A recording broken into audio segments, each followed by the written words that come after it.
የዘንድሮ የእናት ግጥም በዜማ በሙዚቃ ነው። ድሮ ለእናቶች የሆነ ግጥም ሲገጠምላቸው የሆነ ደስ የሚል ግጥም ነበር ነው። እናት ለምን ትሞት ትኑር አጎንብሳ ልጇን አሳድግ የለ ወይ በችግር ተጠብሳ የሚል ነገር ነበርና በጣም ያው ይመስለኝ ነበር አባባሉ እና አይላኩልሃልን የሀሚዲያ እና ሀቢባ ጋር የቀረበች አንድ እናት የአራት ልጆች እናት የህይወት ታሪክ በልጆቿ ይህን ያክል መሆን በጣም ሀቂቃ ልብ የሚሰብር ነገር ነው እና ስለ ሁለታቸውም ስለ ልጆቿም ስለ እሷም አንዳንድ ነገር ለማውራት መጥቻለሁ። ለቤት ያልሆናችሁ ሰብስክራይብ አድርጉ። እንደገና ደግሞ ነባሮች ስለምታበረታቱኝ አመሰግናለሁ። ሰላም አለይኩም ወራህመቱላሂ ወበረካቱ። ውድና የተከበራችሁ የተወደዳችሁ ውድ የቻናሌ ቤተሰቦች እንዴት ናችሁ? ደህና ናችሁ? ሰላም ናችሁ? እኔ ጋር ሁሉ ሰላም፣ ሁሉ መልካም ነው። እናንተም ጋር ሰላም እንደሚሆን ሙሉ ተስፋ አለኝ። የቤተሰቦቻችን የእናት አባት ሀቅ ከሚጠብቁት ያድርገን። ሀቂቀተን ብዙዎቻችን በልጅነት ተሰደናል።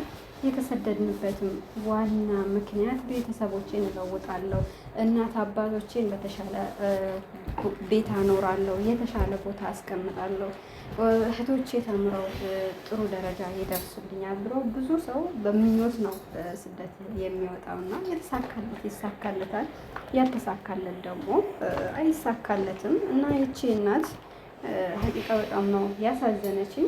በልጅቷም ደግሞ ብዙዎች በልጅቷ እንትን እየፈረዱ ነበር። እናት አይደለችም ወይ እንደዚህ አይደለችም ወይ? ወላሂ በሰው ልጅ ሳትፈርዱ በፊት መጀመሪያ ሰው ያለበትን አታውቁም። አላህ ነው የሚያውቀው። እናት ናት ትርዳት ወይ? አዎ። እናት ናት ትምከራት ወይ? አዎ። ልጅ እኮ ከእናንተ ያኔ ቤተሰቦቻችን በብዙ ነገር በሽርክ በተለያዩ ነገር ይወድቃሉ። ግን ልጆቻቸው ከደረሱ በኋላ እሺ የሚሉ ቤተሰቦች ከሆኑ ከብዙ ነገር ያርቋቸዋል። እናንተ ብትሆኑ ሀቂቃ እውነቱን ተገባል። ከጓደኞቻችሁ አብራችሁ እየሄዳችሁ ነው። አባታችሁ ወይም እናታችሁ ሰክራ መንገድ ላይ ብትወድቅ ምን አይነት ስሜት ይሰማችኋል? የሆነ ስሜት እንኳን ይሰማል። እናት አባቶቻችን የፈለገም ብንወዳቸው መጥፎ በሚሰሩት ነገር እንሸማቀቃለን ወይ? አዎ።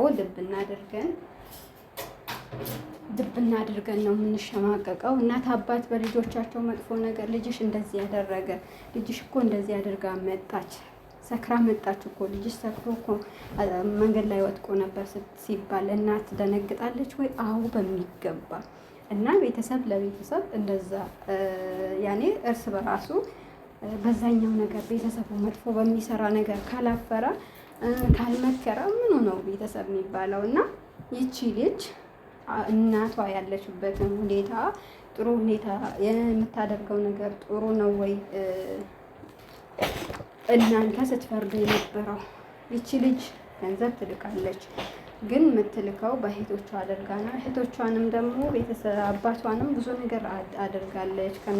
ከእናቱ እንዳይታረቅ ያኔ ከሚስቱ እንዳይታረቅ ብዙ ነገር አድርጋለች እየተባለ እናት እየተነገረች ነበርና ይሄንን ነገር በማድረጓ ልጅቷ ሀቂቃ ትጸጸትበታለች ብዬ አስባለሁ። ትንሽ በሰል ስትል ገና አሁን የወጣትነት ነገሯን አለቀቃችም። እሷ የምታያት እናትሽ እንደዚህ ታደርጋለች የሚባለውን ነገር ነው። ባገባ እናቴ ጋር ሽማግሌ አልክም። በጣም ነው ማፍርባት። በምትሰራው ስራ በጣም ነው ማፍረው። አዎ የመጥፎ ነገር ሲሰራ መናችሁም አላመናችሁም። አዎ በጣም እንትን ይላል፣ ያሸማቅቃል፣ የሆነ እንትን ይላችኋል። እና ልጅቷ ትንሽ ያወጣትነት ይዟታል። መክረሻታል ወይ ስትባልም አሁን መክሬያታለሁ፣ ብዙ ጊዜ ነግሬያታለሁ ነው የምትለው። ብዙ መሄድ ነበረባት፣ ብዙ ማድረግ ነበረባት። በዚህ ነገር ትንሽ ቸኩላለች። እነኚህ ልጆች ካላት ደግሞ እናትም ደግሞ ይሄንን ነገር ከመስራት ተቆጥባ ብዙ ስራዎች አሉ እኮ እንደ ድሮም እንጀራውን ጋግራ ብትሸጥ እየተሻለ ነው ብዬ አስባለሁ። ልጆችን አንስታላታለች አይደለ? ብዙ ነገር ወጪ እንትን እሷ የምትለው ምንድን ነው አሁን ገንዘብ ለልጆቹ እንዳትላክ ልጆቹንም እያበላሸችብኝ ነው እያለች ነው። ትክክል ናት። በትንሽ እድሜያቸው ገንዘብ መልመድም የለባቸውም። እርግጠኛ ነኝ ትልልቅ ናቸው። የእሷ ታናሽ ማለት እሷ ራሱ ትልቅ ናት። ሴት ልጅ 12 ዓመት ከሞላት በኋላ ብልህ ናት ሴት ልጅ ቶሎ እና ማስተዳደር ራሱ የምትችል ሰዓት ናት እና እናት የእናት እንትን ሶሻል ሚዲያ ላይ ባታወጣት እንደቻለችው ችላ ወይም ደግሞ በቃ እነኝህን ልጆች ሰብስባ ከያዘችላት ራቅ ብላ ብትኖር ራሷንም ሶሻል ሚዲያ ላይ ያው ተናዳ ሊሆን ይችላል። እኔ እንደ ሀሳብ ባትወጣ ባይነኝ ሀቂቃ ማለት ነው።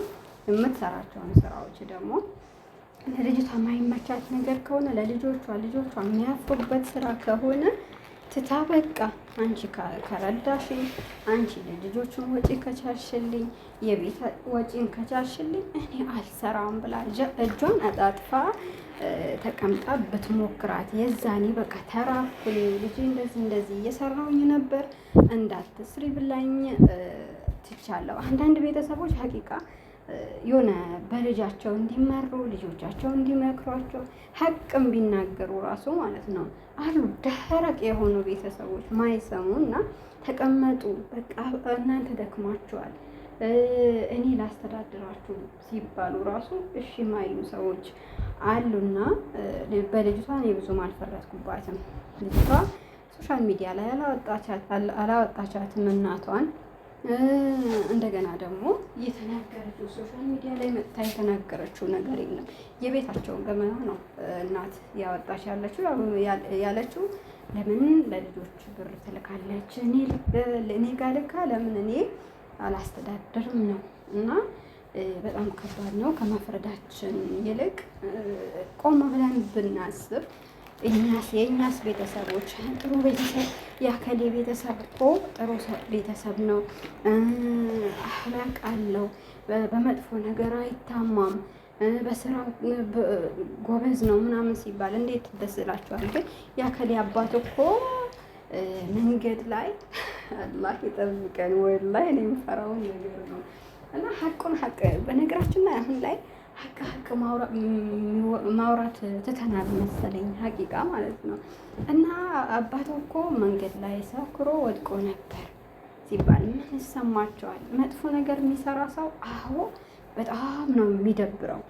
በተቻላት መጠን ልጅቷ አድርጋም ሊሆን ይችላል፣ አላህ ነው የሚያውቀው። እሷ አድርግ ያለው ነው እያለች ያለችው። ነገር ግን በቃ እናት ደግሞ ትንሽ መታገስ ነበረባት።